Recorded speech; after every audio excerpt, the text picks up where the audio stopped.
கணிதம் சேனல்ல போட்டித் தேர்வு கணக்குகள் பத்தி பார்த்துட்டு இருக்கோம். அந்த வரிசையில 2009ஆம் ஆண்டு டிஎன்பிஎஸ்ஸால் நடத்தப்பட்ட போட்டித் தேர்வுல கேட்கப்பட்ட கேள்வி.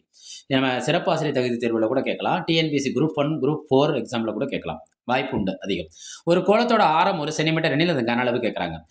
வடிவம் வந்து கோளம். கோளம்னாலே ஒரே ஒரு அளவு தான் இருக்கும். அது ஆரம் மட்டும் தான். ஏன்னா கோளம்ங்கிறது பந்து மாரி இருக்கும்.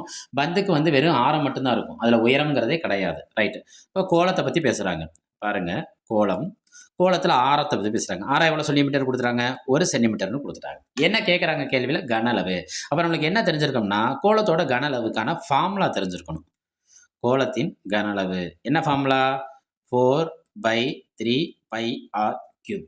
நம்ம கணக்கு செய்யறப்ப நம்ம ஒரு முக்கியமான விஷயத்தை தெரிஞ்சுக்கணும். இந்த பைய அங்க பைன்னு வச்சிருக்காங்களா விடைகள்ல, இல்ல பைக்கு மதிப்பு கொடுத்துருக்காங்களாங்கிறத நம்ம விடையை வச்சு கணிச்சிடலாம். இந்த விடையில ஃபுல்லா பாருங்களேன் பையனே இருக்கு. அப்ப நம்மளோட நேரத்தை வீணாக்க வேணாம். பையனே வச்சுக்குவோம். ஆர் கியூப்னா ஆரத்தை 3 தடவை பெருக்கணும். ஆரம் எவ்வளவு? 1. 1 பெருக்கல் 1 பெருக்கல் 1. ஓர் 1 1. ஓர் 1 1. 1 எத்தனை தடவை பெருக்கலாம் என்ன தான் கிடைக்கும்? 1 தான் கிடைக்கும். 1ஆல யாரை பெருக்கலாம்? அந்த பெருக்கிற நம்பர் தான் கிடைப்பான். 4/3 பை. இதுதான் யாரோட ஆன்சர்? கோளத்தின் கன அளவு. இது கொடுத்துருக்க ஆப்ஷன்ல எங்க இருக்கு? ஆப்ஷன் சில இருக்கு. நம்ம அரடா கணிதம் சேனலை சப்ஸ்கிரைப் பண்ணி சப்போர்ட் பண்ணுங்க. ஷார்ட்கட் முறையில் கணக்கை கற்றுக்கலாம். நீங்கள் போட்டித் தேர்வில் வெற்றி பெற மனமார்ந்த வாழ்த்துக்கள்.